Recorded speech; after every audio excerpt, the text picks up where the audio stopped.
Hello everyone, সবাইকে স্বাগতম আজকের ক্লাসে। আজকের টপিক হচ্ছে ছত্রাক বিজ্ঞানের যেই ১ মার্কের কোশ্চেনগুলো আসে পরীক্ষায় সাধারণত যে অতি সংক্ষিপ্ত উত্তর ওইগুলা নিয়ে আলোচনা করব। তো ছত্রাক বিজ্ঞান পুরো বইতে যতগুলা একেবারে ইম্পোর্টেন্ট আছে, তো সবগুলা মোটামুটি আমি ধরেন কিছু বাছাই করে নিয়েছি। তো আশা করি এগুলোর ভিতরে পড়লে কমন পাবেন ইনশাআল্লাহ। তো শুরু করি। দেখেন, তো প্রথমে হচ্ছে যেটা আছে সেটা হচ্ছে ছত্রাকের সংজ্ঞা। এই যে এখানে আছে, একটু ওয়েট।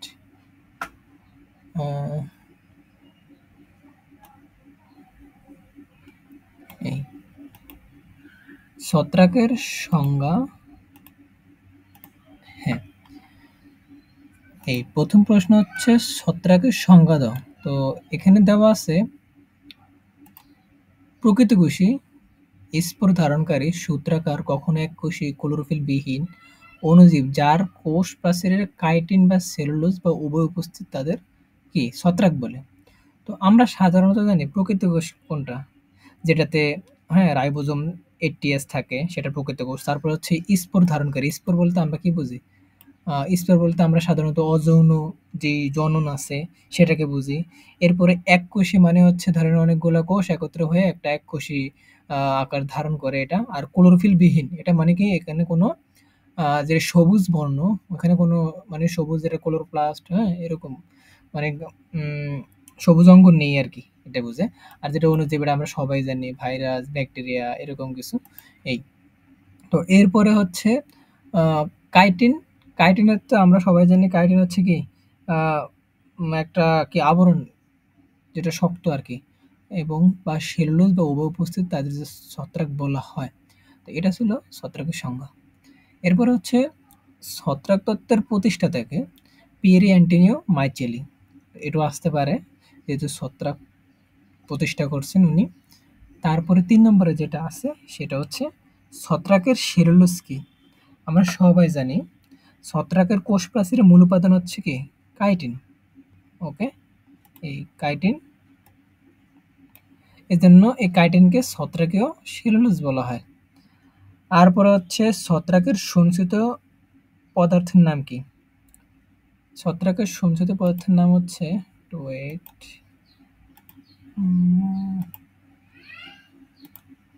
কোথায়? এই গ্লাইকোজেন, কখনো চর্বি।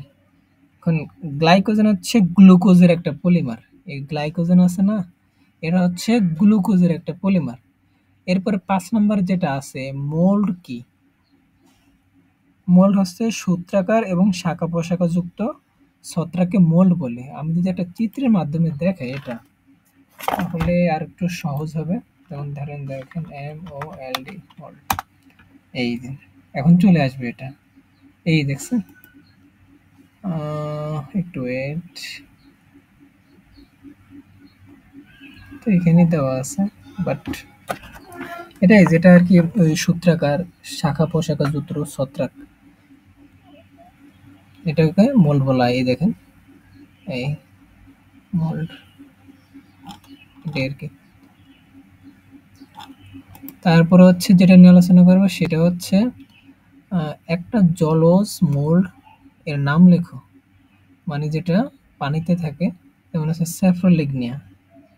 হ্যাঁ, এটা হচ্ছে একটা জলজ মোল্ড।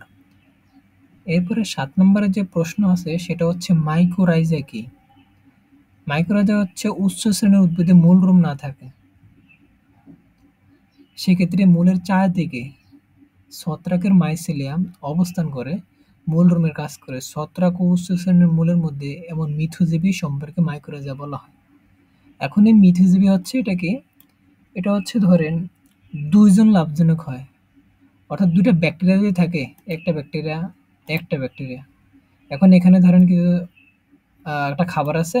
এখানে এটা একজন না, এখানে এটা ২ জনই খাইলো। তো এখানে কি ২ জনের লাভজনক হলো না? তো মিথজীবী বললে এমন ২ জনকেই বুঝায়। মানে ২ জনই খাবে এবং ২ জনই লাভজনক হবে। এটা। এরপরে নাম্বার ৮ যেটা আছে বাধ্যতামূলক পরজীবী। পরজীবী কি এবং উদাহরণ? যে ছত্রাক শুধুমাত্র পরজীবী হিসেবে জীবন ধারণে সক্ষম এবং কোনো অবস্থাতে মৃতজীবী হিসেবে জীবন ধারণ করতে পারে না, তাদেরকে বাধ্যতামূলক পরজীবী বলা হয়। যেমন পুসিনা গ্রামিনিস। তো এখানে পরজীবী বলতে কি বোঝায়? পরজীবী বলতে আমরা সাধারণত বুঝি এটা অন্য জীবের শরীরে বাস করে এবং ওই শরীরে থেকে তার পুষ্টি শোষণ করে। পুষ্টি শোষণ করে কিতা করে? কি করে? সেটা হচ্ছে খাদ্য গ্রহণ করে আরকি। সরি। হ্যাঁ, খাদ্য গ্রহণ করে। এটা হচ্ছে পুসিনা গ্রামিনিস। ওকে? আমাদের ১ম ৮ টা প্রশ্ন শেষ। এর পরবর্তীতে আমরা চলে যাব আমাদের নেক্সট কোয়েশ্চেন যেগুলো আছে সেটা। তো ৮ টা ওকে। এরপরে নাম্বার ৯ যেটা আছে, একটু ওয়েট। সুবিধাবাদী পরজীবী ছত্রাক। ওকে? আ এই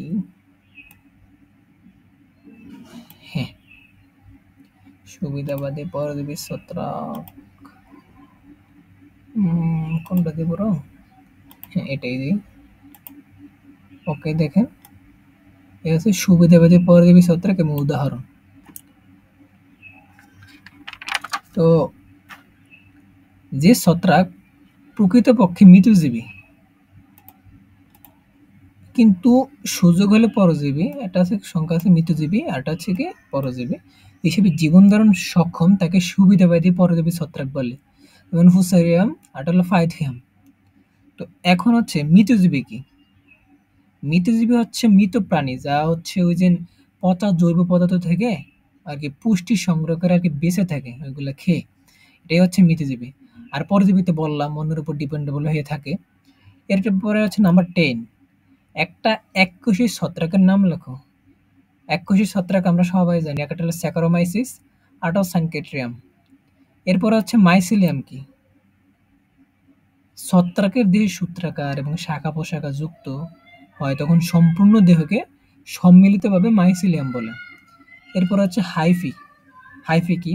হাইফি একটা চিত্রের মাধ্যমে দেখাবো তাহলে ক্লিয়ার হয়ে যাবে। তো হাইফি হচ্ছে মাইসিলিয়াম এর প্রতিটি সূত্র বা শাখাকে এক বচনে হাইফি, বহু বচনে হাইফি বলা হয়। হাইফা, বহু বচনে হাইফি। তো আমি একটা চিত্রের মাধ্যমে দেখাই তাহলে ইজি হয়ে যাবে এটা। হাইফি। হাইফি দেখবেন কত সুন্দর। এই গাছের ডালা আছে না? ঐরকম আরকি দেখবেন। হাইফি। কি আসলো? একটু ওয়েট। হাই একটু S Y E H E. হাইফি দেখতেছেন দেখেন। হ্যাঁ, ইয়েস। এটা হবে। হ্যাঁ, এই যে দেখেন এটা হচ্ছে হাইফি। দেখছেন? কত সুন্দর। এই যে এখানে এই যে এগুলো হচ্ছে হাইফি, এই যে শাখা-প্রশাখা যুক্ত। এটা পড়ে আসছে মাত্র। এই যে আ সূত্র শাখা একবচন হাইফা, বহুবচন হাইফি বলে। এরপর আছে সিউডোমাইসিলিয়াম কি? আমরা জানি সিউডোমাইসিলিয়াম এটা কিতা? এটা হচ্ছে ওয়েট কই গেল? সিউডোমাইসিলিয়াম ইস্ট জাতীয় এককোষী ছত্রাক বার্ডিং পদ্ধতিতে দ্রুত বংশবৃদ্ধির সময় বার্ডগুলো পরস্পর হতে বিচ্ছিন্ন না হয়ে কিছু সময়ের জন্য একটা বহুকোষী শাখাযুক্ত সূত্রাকার দেহ গঠন করে তাকে সিউডোমাইসিলিয়াম বলে। এটার উদাহরণ হচ্ছে স্যাকারোমাইসিস। এটা যদি দেখা যাচ্ছে না, কি হলো? সিউডোমাইসিলিয়াম, হ্যাঁ, এই যে স্যাকারোমাইসিস। এখন এই মাইসিলিয়াম যেটা বলছিলাম এটা হচ্ছে ছত্রাকের দেহের প্রধান অংশ যেটা মাইসিলিয়াম আছে, এজন্যই মাইসিলিয়ামটা এটা। তো সিউডো মানে কি? এটা হলো মিথ্যা। আমরা সবাই জানি কোনো কিছুর আগে যদি সিউডো থাকে সেটা হচ্ছে মিথ্যা। এই। তো ১৩ নম্বর প্রশ্নগুলো এরপরে আছি ১৪ নম্বর প্রশ্নে। ১৪ নম্বর প্রশ্ন নিয়ে যদি আলোচনা করি, আ এই যে ওকে, একটু সময় দিবেন। সিনোসেটিক মাইসিলিয়াম। এই হচ্ছে সিনোসেটিক মাইসিলিয়াম। কই যেন? ইয়েস। সিনোসেটিক মাইসিলিয়ামকে উদাহরণ দাও। যে মাইসিলিয়াম নলাকার বহুকেন্দ্রিকা যুক্ত ও ধারাবাহিক কিন্তু তাদের একাধিক কেন্দ্রিকার মাঝে যখন কোনো প্রস্থপ্রাচীর থাকে না তখন ওই মাইসিলিয়ামকে সিনোসেটিক মাইসিলিয়াম বলে, যেমন সেপ্রোলেগনিয়া।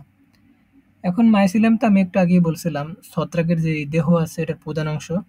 যা বহু হাইফা একত্রে গঠন করে। যে হাইফাটাও আমি দেখাইছিলাম যে ওই যে শাখা-প্রশাখা যুক্ত আড়াআড়ি ভাবে, ওটা হচ্ছে হাইফা। এরপরে হচ্ছে ডাইক্যারিওটিক। ডাই মানে আমরা সবাই জানি ডাই হচ্ছে ২ টা, ২ আমরা সবাই জানি ডাই। ক্যারোটিক মাইসিলিয়ামের সংজ্ঞা।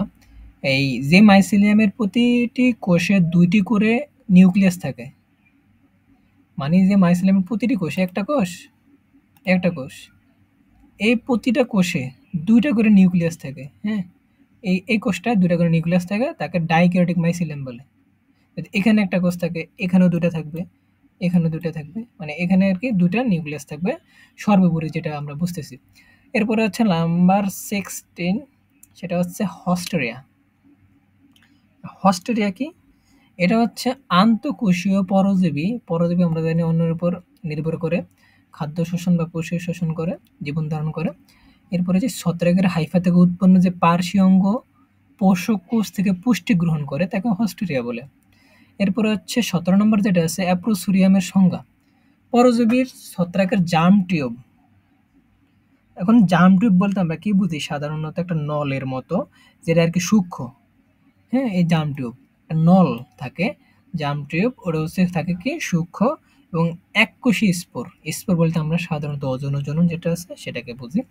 সংক্রামক হাইফা পোষক টিস্যুর ভিতরে প্রবেশ করে পূর্বে যে স্ফীত বা লোভযুক্ত অঙ্গ গঠন করে তাকে অ্যাপ্রোসেরিয়াম একবচনে বলে, যেমন অ্যালবিউগো। হ্যাঁ, অ্যালবিউগো নামে একটা টপিক আছে মাইক্রোবায়োলজিতে। মাইক্রোবায়োলজি মেবি, না জানি ফাইকোলজি, না জানি মাইক্রোলজি, যাই হোক। এরপর হচ্ছে প্লেকটেনকাইমা কাকে বলে?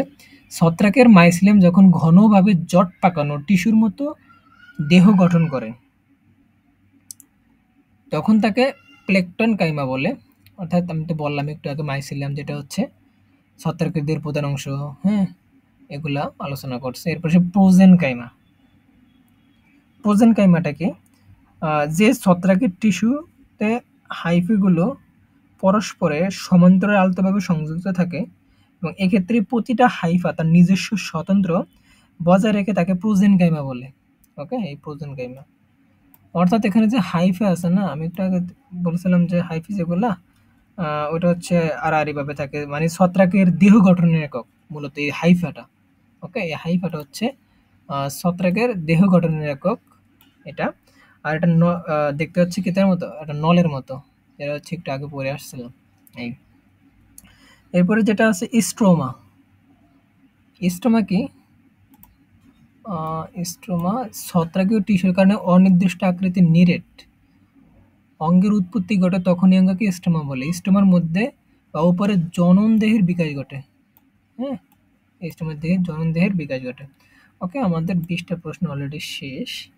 এরপরে আমরা চলে যাব ২১ নম্বর কোশ্চেনে। ২১ নম্বরের কোশ্চেনটা খুবই গুরুত্বপূর্ণ। এটা দেখেন, আমি একটু আন্ডারলাইন করে দিই। এই যে স্ক্লেরোসিয়া কি?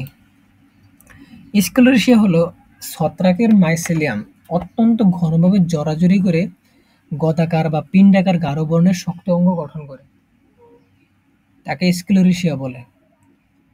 এখন পিণ্ডাকার বা গদাকার এটা বলতে আমরা কি বুঝি? এই যে কথা জানি, এই পিণ্ডাকার আর এটা হচ্ছে গদাকার। এটা সাধারণত আমরা বুঝে থাকি যে এটা দেখতে হচ্ছে গোল। হ্যাঁ, পিণ্ডাকার বা গদাকার যেটাই হোক, এটা দেখতে গোল এবং স্পোর হচ্ছে থাকে যেটা হচ্ছে ব্যাকটেরিয়া, হ্যাঁ? এখানে গঠনে বোঝায়। এ এটা হচ্ছে থাকে হচ্ছে ব্যাকটেরিয়া, ব্যাকটেরিয়া বা হচ্ছে যে স্পোর থাকে। ওটা আছে স্পোরের যেটা আছে, এটা স্পোর বলতে আমরা জানি অযৌন জনন। সেটা হচ্ছে ব্যাকটেরিয়া থাকে। অর্থাৎ ব্যাকটেরিয়া গঠনে এই গদাকার বা পিণ্ডাকার এটা বোঝায়। এই আরকি এতটুকুই। আ এরপরে হচ্ছে স্পোরঞ্জিওলাম কি উদাহরণ দাও? ওকে, যে স্পোরঞ্জিয়ামে একটি কয়েকটি স্পোর উৎপন্ন হয় তাকে স্পোরঞ্জিওলাম বলে। যেমন হচ্ছে কাইটোক্লিডিয়াম। এরপরে যেটা আছে কাইটো না, সরি, এটা হচ্ছে চেটোক্লেডিয়াম। এরপরে যেটা আছে ডাইপ্লানেটিজম এবং ডাইপ্লানেটিক ছত্রাক কি? ডাইপ্লানেটিজম এবং ডাইপ্লানেটিক ছত্রাক কোনো ছত্রাকের জীবনচক্রের আকার ও আকৃতির ভিত্তিতে ২ প্রকার জুস্পোর তৈরি করে। এখন জুস্পোর কি? জুস্পোর এটা হচ্ছে ফ্লাজেলা চলাচলে সহায়তা করে, অর্থাৎ এটা গতিশীল স্পোর। জুস্পোর এটা হচ্ছে গতিশীল স্পোর, অর্থাৎ অযৌন প্রজননের মাধ্যমে এটা তৈরি হয়। তৈরি হলে যে চরিত্রকে ডাইপ্ল্যানেটিজম আর তেমন ছত্রাককে ডাইপ্ল্যানেটিক ছত্রাক বলে। যেমন হচ্ছে স্যাপ্রোলেগনিয়া। হ্যাঁ? এ হচ্ছে স্যাপ্রোলেগনিয়া। এরপর হচ্ছে ইউক্যারিওটিক ছত্রাক কাকে বলে? যে ছত্রাকের প্রজননকালে দেহের অংশবিশেষ জননাঙ্গে পরিণত হলে বাকি অংশ দৈহিক অঙ্গ থেকে হিসেবে থেকে যায় তাদেরকে ইউক্যারিওটিক বলে, যেমন পেনিসিলিয়াম। এখন একটা কথা হচ্ছে, এই যে ২৪টা পর্যন্ত আমরা চলে আসছি আর অল্প কিছু বাকি আছে। তো ১ম এ যে কথাটা বলব সেটা হচ্ছে, এই প্রশ্নগুলো শুধুমাত্র আরকি আমি যে ১ মার্কের জন্য পড়াই দিছি তা না। এটা কিন্তু আপনার আ যে বেসিক ক্লিয়ার এর জন্য, বা এই যে প্রশ্নগুলা থাকে, বড় প্রশ্নগুলা থাকে না? ওই যে আ ৪ মার্কের, ৩ মার্কের কোয়েশ্চেন গুলা। তো ওই কোয়েশ্চেন গুলার বেসিক হিসেবে কিন্তু এগুলা অনেক কাজে দেবে। কারণ আমি কিন্তু এগুলা যেগুলা বুঝতেছেন না বুঝার ওয়ার্ড গুলা, ওইগুলা আমি খুব সুন্দর করে বুঝিয়ে দিতেছি যতটুকু পারার। এই। তারপরে চলে যাই আমরা হেটেরোথেলিক ছত্রাক।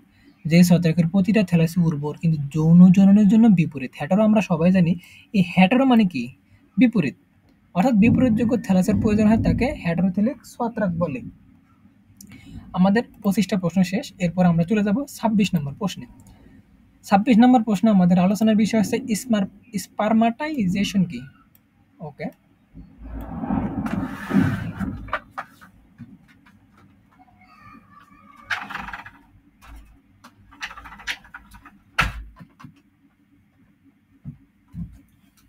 সরি। স্পারমাটাইজেশন এটা। এটা অত্যন্ত ক্ষুদ্র মানে ছোট, গোলাকার, আমরা জানি এককেন্দ্রিক ও অচল। মানে এটা কাজ করে না। পুংগেমিটের স্পার্মাশিয়াম বলা হয়। স্পার্মাশিয়ামের মাধ্যমে যৌন জনন ঘটলে তাকে স্পারমাটাইজেশন বলে। ওকে। এরপর হচ্ছে প্যারাসেক্সুয়ালিটি কি? এটা হচ্ছে প্যারাসেক্সুয়াল কোনটা? এটা হচ্ছে বিকল্প পথ যেটাকে বলি আমরা সাধারণত। তো প্যারাসেক্সুয়ালিটি হলো যৌন জননের বিকল্প পদ্ধতি যেখানে প্লাজমোগেমি, ক্যারিওগেমি, মায়োসিস অনুক্রম বজায় রেখে সংগঠিত হয় না, কিন্তু যৌন জননের অনুরূপ ফলাফল লাভ করা যায়। এখন বলতেই পারেন যে এখানে কয়েকটা উচ্চারণ করছিলেন, প্লাজমোগেমি, ক্যারিওগেমি, মায়োসিস, এগুলা কি? তো প্লাজমোগেমি যেটা হচ্ছে, এটা হচ্ছে সাইটোপ্লাজম একত্রিত হয়, কিন্তু নিউক্লিয়াস যেটা আছে সেটা হচ্ছে ক্যারিওগেমি। আমরা সাধারণত জানি প্লাজমোগেমি মানে সাইটোপ্লাজম এখানে একত্রিত হয়। আর যেটা হচ্ছে ক্যারিওগেমি, ক্যারিও মানে আমরা সবাই বুঝি এটা হচ্ছে নিউক্লিয়াস থাকবে। অর্থাৎ এখানে আহ, আহ, প্লা- আহ, সাইটোপ্লাজম এবং নিউক্লিয়াস এই দুইটা থাকবে। অনুক্রম বজায় রেখে সংগঠিত হয় না, কিন্তু যৌন জননের অনুরূপ লাভ করে। ওকে, এটা হচ্ছে প্যারাসেক্সুয়ালিটি। এরপর হচ্ছে ধানের বাদামি দাগ এবং আলুর লেড ব্লাইট রোগের জীবাণুর নাম কি? ধানের বাদামি দাগ হচ্ছে ড্রেসলেরা ওরাইজা, আর আলুর হচ্ছে ফাইটোথোরা ইনফেস্টেন্স। মানবদের দুটি ছত্রাকজনিত রোগের নাম হচ্ছে, একটা হচ্ছে ক্যান্ডিডিয়াসিস, ক্যান্ডিডা অ্যালবিকাস, আর একটা হচ্ছে ডার্মাটাক্সিস এপিডার্মা ফাইটন। এরপর হচ্ছে ৩০ নম্বর যে প্রশ্নটা আছে সেটা হচ্ছে ছত্রাক থেকে উৎপন্ন একত্রিত অ্যান্টিবায়োটিকের নাম। এটা হচ্ছে পেনিসিলিন। আমরা সবাই জানি পেনিসিলিন হচ্ছে একটা অ্যান্টিবায়োটিক। ওকে। আর যে পেনিসিলিন এটা হচ্ছে ব্যাকটেরিয়া বৃদ্ধির সংখ্যা বৃদ্ধি রোধ করে। আর পেনিসিলিনটা ব্যবহৃত হয় কি জানেন? পেনিসিলিন ব্যবহৃত হয় গলা ব্যথা যদি হয়, তারপরে ত্বকে কোনো ইনফেকশন হলে, তারপর নিউমোনিয়া হলে, সিফিলিস এরকম কিছু রোগে এটা ব্যবহৃত হয়। তো পেনিসিলিন ক্রাইসোজেনাম থেকে পাওয়া যায়। তারপর হচ্ছে অ্যাপ্লাটক্সিন সৃষ্টিকারী ছত্রাকের নাম অ্যাসপারজিলাস ফ্লেভাস। ওকে। তারপর আমরা চলে যাই অ্যালকোহল উৎপাদনকারী ছত্রাকের নাম হচ্ছে স্যাকারোমাইসিস সিরিবিজেই। এরপরে মাশরুমকে উদাহরণ দাও। যে সকল মাংসল ছত্রাক বক্ষণযোগ্য তাদের মাশরুম নামে অভিহিত করে, যেমন অ্যাগারিকাস, ব্রুনসি, ব্রান্ডেনসিন্স। এরপর হচ্ছে ছত্রাকজনিত ড্রোসোফিলা। আমরা জানি ড্রোসোফিলা হচ্ছে একটা পোকা। অর্থাৎ নিউরোস্পোরা ক্রাস ছত্রাকটি বংশগতি ও গবেষণায় ব্যাপক হারে ব্যবহার হয়ে থাকে, যেমন ড্রোসোফিলার ক্ষেত্রে হয়। সেজন্য নিউরোস্পোরা ক্রাইজকে ছত্রাকে ড্রোসোফিলা বলে। হ্যাঁ, এই এখানে ছত্রাক ভক্ষণযোগ্য মানে এটা কি খাওয়া যায়। এরপরে হচ্ছে 34 নম্বর ছত্রাক জগতে, এটা তো আলোচনা করছে। এরপর হচ্ছে জাইগোমাইসিটিস শ্রেণীর 2টা বৈশিষ্ট্য, একটা দেহ সিনোসাইটিক মাইসিলিয়াম, আরেকটা হচ্ছে কি জননাঙ্গ মিলনের মাধ্যমে প্লাজমাগামী ঘটে। একটু আগে আমি বলে আসছি প্লাজমাগামী মানে কি, এটা সাইটোপ্লাজম একত্রিত হয়। এরপরে যেটা আছে ডিউটেরোমাইসিটিস, আমরা জানি ডিউটেরোমাইসিটিস এটা সাধারণত অসম্পূর্ণ ছত্রাক, কই যেন ডিউটেরোমাইসিটিস কই, হ্যাঁ ডিউটেরোমাইসিস এটা অসম্পূর্ণ ছত্রাক, কেননা এটা হচ্ছে যৌন দশা অনুপস্থিত অথবা এখন আবিষ্কার হয়নি, সেজন্য এদেরকে অসম্পূর্ণ ছত্রাক বলা হয়। গেল ডিউটেরোমাইসিটিস। এরপর আসি বেকারস ইস্ট বা ব্রিওয়ার্স ইস্ট, এর প্রজাতির নাম। এর প্রজাতির নাম হচ্ছে স্যাকারোমাইসিস সেরিবিসিয়া, অর্থাৎ এই সেরিবিসিয়া এটা হচ্ছে মদ, তারপরে হচ্ছে কি বলে ব্লেড, ব্রেড যেটা হচ্ছে কেক, বিয়ার তৈরি হতে ব্যবহৃত হয় এ সিরবিসিয়া। এরপর হচ্ছে স্যাকারোমাইসিস সিরবিসিয়া ছত্রাকের যৌনমূল কিন্তু এটা হ্যাপ্লোডিপ্ল্যান্টিক। হ্যাঁ, এটা হচ্ছে হ্যাপ্লোডিপ্ল্যান্টিক, অর্থাৎ জীবনচক্রে হ্যাপ্লয়েড এবং ডিপ্লয়েড অবস্থার মধ্যে পরিবর্তন ঘটবে। এরপরে আমি আরেকটু আগে যেটা আলোচনা করছি সেটা হচ্ছে ডিউটেরোমাইসিটিস, এটা সাধারণত যেটা জীবনচক্রে থাকে এটা হচ্ছে সচল দশা অনুপস্থিত এটা। আর এটা হচ্ছে থ্যালাস অপেক্ষাকৃত উন্নত। ওকে, এই তারপর হচ্ছে প্রোসেরাস। প্রোসেরাস কি? প্রোসেরাস হচ্ছে পোষক টিস্যুর ভিতরে, মানে এটার ভিতরে সিনকাইট্রিয়াম এর থ্যালাস 2 স্তর পুরু প্রাচীর আবৃত হয়ে যে দেহ গঠন করে তাকে প্রোসেরাস বলে, থ্যালাস। ওকে, তারপরে হচ্ছে পোষক টিস্যুর ভিতরে, এটা তো আলোচনা করলামই। এরপরে হচ্ছে 40, একটু ওয়েট, এত বৃষ্টি হচ্ছে বোঝা যাচ্ছে কিনা জানি না। ওকে, প্রোসেরাস, তারপরে হচ্ছে সিনকাইট্রিয়াম এন্ডোবায়োটিম দ্বারা সৃষ্ট রোগের নাম হচ্ছে আলুর কালো আঁচিল। এই আলুর কালো আঁচিল, black wart disease of potato. Okay, পাইথিয়ামের প্রজাতি দ্বারা সৃষ্ট একটি গুরুত্বপূর্ণ রোগের নাম হচ্ছে চারা গাছের ড্যাম্পিং অফ রোগ। হুম, এই ড্যাম্পিং অফ সাধারণত গাছের যে শিকড় আছে না, ধরলাম হচ্ছে এটা গাছ, এই গাছ ধরলাম কোনো রকম আঁকলাম, এই গাছের যে শিকড় থাকে না ছোট ছোট, এই শিকড় আমি দেখে একটু, এই দিন এই গাছের শিকড়, এই শিকড়গুলো, এই ড্যাম্পিং বলতে এই গাছের শিকড়ে কাণ্ড আক্রমণ করে, এই যে কাণ্ড আক্রমণ করে, শিকড় আক্রমণ করে, এই জন্য এগুলো হচ্ছে এই আলুর যে ড্যাম্পিং আছে না, চারা গাছের ড্যাম্পিং অফ রোগ। এরপর কোন ছত্রাককে বেকারিস্ট বলা হয়? স্যাকারোমাইসিস সিরিবিসিয়া। আমি কিন্তু একটু আগে বলে আসছি যে যেটা সিরিবিসিয়া সেটা হচ্ছে মদ, বিয়ার, ব্রেড এগুলো তৈরিতে সহায়তা করে। আমাদের 42 নম্বর প্রশ্নের আনসার করা শেষ। এরপরে আমরা চলে যাব 43 নম্বর প্রশ্নে, অর্থাৎ আমাদের যেটা আজকে লাস্ট পেজ যেটা সেটাই।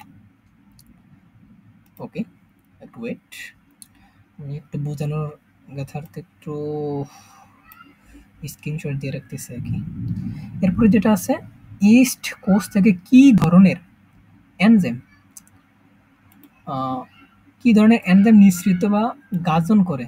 আমরা সবাই জানি ইস্টে জাইমেজ এনজাইম থাকে, অর্থাৎ আর হচ্ছে গাজন মানে কি ফার্মেন্টেশন প্রক্রিয়া, অর্থাৎ এই জাইমেজ এনজাইম ইস্টে এনজাইম নিঃসৃত হয়। এরপর হচ্ছে পেনিসিলাস কি? পেনিসিলাস এটা হচ্ছে পেনিসিলিয়াম কোনিডিয়া উৎপাদনকারী সম্পূর্ণ কোনিডিওফোর, আপাত দৃষ্টি থেকে ছোট তুলির মতো, তাকে পেনিসিলাস বলে। এখন বলতেই পারেন যে কোনিডিওফোর কি, এগুলো তো নতুন, এগুলো কিভাবে বুঝে? এখন কোনিডিওফোর মানে হচ্ছে বিশেষায়িত হাইফা, মানে আহ, অযৌন স্পোর হতে এটা এই কোনিডিওফোর তৈরি হয়। ওকে, তারপর অ্যাসকোকার্প কি? আমরা সবাই জানি অ্যাস্কোমাইসিটিস, আমরা পড়ে আসছি। এই শ্রেণীর ছত্রাক কর্তৃক সৃষ্ট যৌন ফ্রুট বডিকে অ্যাসকোকার্প বলা হয়। এই যৌন ফ্রুটকে অ্যাসকোকার্প। এখন ফ্রুট বডি কি? আমরা কি মাশরুম দেখছি না? হ্যাঁ, মাশরুম কি গোলাকার এরকম একটা ছাতার মতো। হ্যাঁ, মাশরুম, ওটার উদাহরণ হচ্ছে এই ফ্রুট বডি, উদাহরণ মাশরুমকে খুব ভালোভাবে দেওয়া যায়। এরপর হচ্ছে এই ফ্রুট বডিটার ফল ধারণকারী। হ্যাঁ, আর এটা হচ্ছে মাটির উপরে থাকে, যেমন এই যে মাশরুমটা কোথা থাকে, মাটির উপরে থাকে না, আর এটা হচ্ছে কি মাটির নিচে। তো মাশরুমটা মাটির উপরে, আর কি ফ্রুট বডি এটা কি মাটির উপরে থাকে। এরপরে যেটা আছে সেটা হচ্ছে যৌনদশা পেনিসিলিয়ামের নাম কি? হ্যাঁ? এই যৌনদশা পেনিসিলিয়ামের নাম হচ্ছে, একটা হচ্ছে ইউপেনিসিলিয়াম, আর হচ্ছে টেলারোমাইসিস, আর একটা হচ্ছে আ কি বলে এটা? সারপেন্টালিস। ৪৭ নম্বর যেটা আছে হেটেরোসিয়াস রাস্ট কি? ওকে। দেন হেটেরোসিয়াস রাস্ট হচ্ছে, এখন রাস্ট হচ্ছে উদ্ভিদের রোগ। হ্যাঁ? উদ্ভিদের রোগ এগুলো হয় যে কাণ্ড, পাতা বা বাদামি হলুদ দাগ ইত্যাদিতে দেখা যায় এই রাস্ট। রাস্ট এটা হচ্ছে কি উদ্ভিদের রোগ, বুঝছেন? এই রাস্ট। এরপরে যে রাস্ট জাতীয় ছত্রাকের জীবনচক্রে ২ টা ভিন্ন ধরনের উদ্ভিদ দেহ সম্পূর্ণ হয়। তাদের হেটেরোসিয়াস রাস্ট বলে, যেমন আ পুসিনিয়া গ্রামানিস ট্রিটিকি। এর জীবনচক্র গম এবং বারবেরি গাছ সম্পন্ন হয়। এই গম এবং বারবেরি গাছে এই রোগগুলা দেখা যায় বেশি। এরপর হচ্ছে বায়োলজিক্যাল স্পেশালাইজেশন কি? অর্থাৎ কোনো উপপ্রজাতি ছত্রাক, হ্যাঁ? প্যাথোজেন যারা সুনির্দিষ্ট কোনো পোষক উদ্ভিদকে আক্রমণ করাকে চরিত্রকে বায়োলজিক্যাল স্পেশালাইজেশন বলা হয়। গেল আমাদের ৪৮ নম্বর, আর ২ টা প্রশ্ন আছে, এরপর হচ্ছে শেষ। এরপর হচ্ছে পুসিনিয়া গ্রামানিস ট্রিটিকি থেকে সৃষ্ট স্পোরগুলোর নাম পর্যায়ক্রমে লেখা। ফার্স্ট অফ অল যেটা হচ্ছে এগুলা খুবই গুরুত্বপূর্ণ। আর এখানে হচ্ছে যেই নামগুলা আছে ইউরোডোস্পোর, টিলোস্পোর, বেসিডিওস্পোর, পিকনিওস্পোর, এসিডিওস্পোর। আমি যদি এটা একটু সংক্ষেপে বোঝাই, লেখা বই ধরলাম হচ্ছে এই একটা অংশ, একটা অংশ, একটা অংশ, একটা অংশ, এখানে আছে কটা? এ কটা দিয়ে বোঝাই ৫ টা। এই ৫ টা অংশ আছে না? ৫ টার এখানে ধরলাম হচ্ছে আছে হচ্ছে আমাদের আ কই? ইউরোডোস্পোর। এরপরে হচ্ছে টেলিওস্পোর, এরপরে আছে বেসিডিওস্পোর, এরপরে হচ্ছে পিকনিওস্পোর, এরপর হচ্ছে এসিডিওস্পোর। এখন আপনি যদি পরীক্ষাতে লিখেন যে ১ম এ লিখলেন কি পিকনিওস্পোর, তারপরে লিখলেন টেলিওস্পোর, মানে একটার পরিবর্তে আরেকটা, এবারটা হবে না। হ্যাঁ? এগুলা এভাবে যেভাবে আছে এখানে যেভাবে আছে ওইভাবেই আপনাকে দিতে হবে। ওকে? তাহলে কিন্তু ভুল হবে। এভাবেই দিতে হবে। ১ম এ ইউরো, টিলিও, বেসি, পিকনিও, এসিডিও এভাবেই দিতে হবে। তারপরে লাস্ট যেটা আছে বহুরূপী। আমি এটা যদি আরেকটু ব্যাখ্যা করি, ওকে? আরেকটু করি, তারপর হচ্ছে বুঝতে সুবিধা হবে। কারণ একটু যদি রেখে যাই তাহলে পরবর্তীতে বুঝতে কঠিন হবে। তো ১ম এ হচ্ছে যেটা ইউরোডোস্পোর, এটা সাধারণত গ্রীষ্মে দেখা যায়। আর যেটা টিলিওস্পোর এটা হচ্ছে শীতে দেখা যায়। হ্যাঁ? আর যেটা বেসিওস্পোর এটা হচ্ছে কি আ বেসিডিওস্পোর সাধারণত যৌন, যে বেসিডিওস্পোর এটা হচ্ছে যৌন প্রজননে দেখা যায়। আর পিকনিওস্পোর অযৌন প্রজননে দেখা যায়। আর যেটা এসিডিওস্পোর এটা হচ্ছে দ্বিকোষী অযৌন স্পোরে দেখা যায়। ওকে। এরপরে আমাদের সর্বশেষ যেটা আছে, এটাও আমরা বুঝার অনেক কিছু আছে এতটুকুর ভিতরে। তো এখানে বহুরূপী মানে পলিমরফিক ছত্রাক কি? অর্থাৎ যে ছত্রাকে জীবনচক্রে অনেক ধরনের স্পোর উৎপন্ন করে তাকে বহুরূপী ছত্রাক বলে, যেমন পুসিনিয়া গ্রামিনিস। এখানে স্পোর বলতে বোঝা হচ্ছে বিশেষ ধরনের কোষ যা অনুকূল পরিবেশে অঙ্কুরিত হয়ে নতুন জীব তৈরি করে। অর্থাৎ স্পোর বলতে বোঝায় যে নতুন জীব তৈরি করে। এবং যে পুসিনা, হ্যাঁ? পুসিনিয়া গ্রামিনিস এটা আমরা অনেক আগ থেকে পড়ে আসতেছি। এখানে পুসিনিয়া গ্রামিনিস একটা লেখা আছে, এখানে এটা কেটে গেছে।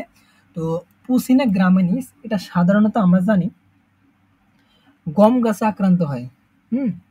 তারপরে মরিচ গাছে, যে কালো মরিচ আছে সেখানে এই পুসিনিয়া গ্রামানিস এটা হয়, যেমন হচ্ছে বরবরি গ্রাম একটু আগে পরে সিজন গম বা বরবরি গাছে এটা দেখা যায়। তো যতটুকুই আলোচনা আমার পক্ষে সম্ভব হয়েছে আমি ততটুকুই আলোচনা করলাম। ছত্রাক বিজ্ঞানের যেই ১ মার্কের কোশ্চেনগুলো আসে এগুলা কিন্তু আপনার যেই আ পড়তে গেলে শুরু থেকে কিন্তু আমরা যখন ফার্স্ট ইয়ার বা যেকোনো পর্যায়ে থাকি ওইখানে এই ওয়ার্ডগুলা কিন্তু আমাদের কিন্তু অপরিচিত থাকে। মানে পড়তে গেলে আমরা কিছু বুঝি না। তো এখানে আমি চেষ্টা করি যতটুকু বোঝার জন্য, জানি না কতটুকু বোঝাতে পারছি। তো সবাইকে ধন্যবাদ ভিডিওটি দেখার জন্য। এরপরে হচ্ছে এখন আমি আলোচনা করছি হচ্ছে ছত্রাক বিজ্ঞান, এরপর হচ্ছে মাইক্রোবায়োলজি আছে, তারপরে হচ্ছে মাইকোলজি, তো এখন আলোচনা এরপর হচ্ছে ফাইকোলজি। এগুলো আর কি আমি শর্ট আকারে নিয়ে আসবো, যতগুলো যেগুলো ইম্পর্টেন্ট পরীক্ষা আসার মতো এবং বোঝার মতো, যাতে এইগুলা বোঝার পরে আমাদের পরবর্তী যে চ্যাপ্টার গুলো আছে, তো ওইগুলো হচ্ছে আমরা খুব সহজে আয়ত্ত করতে পারি এবং আমাদের যেন কোনো কঠিন শব্দ না থাকে, ওইগুলো আমি চেষ্টা করব খুব সহজ করে দেওয়ার। তো সবাইকে ধন্যবাদ ভিডিওটি দেখার জন্য। Thank you very much for listening to my speech. আর হচ্ছে আপনার বন্ধু যারা আছে, বন্ধুদের কাছে এই ক্লাসগুলা শেয়ার করে দিবেন। আশা করি তারা উপকৃত হবে। ধন্যবাদ। Thank you.